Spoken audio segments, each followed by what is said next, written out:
السلام علیکم ورحمۃ اللہ وبرکاتہ۔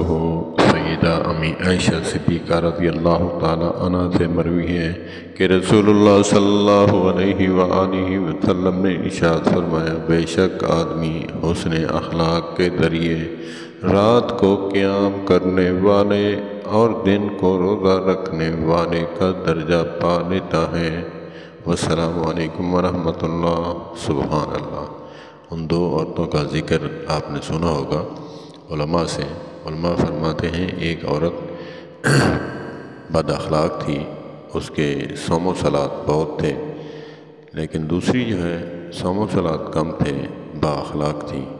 تو نبی پاک صلی اللہ علیہ وآلہ وسلم نے کہا کہ جو صوم و صلات کی پابند ہے، بد اخلاق ہے، وہ جہنم میں جائے گی، اور جو صوم و صلات کم ہے اور با اخلاق ہے وہ جنت میں جائے گی۔ اللہ پاک ہمیں با اخلاق بنائے۔ والسلام علیکم ورحمۃ اللہ وبرکاتہ۔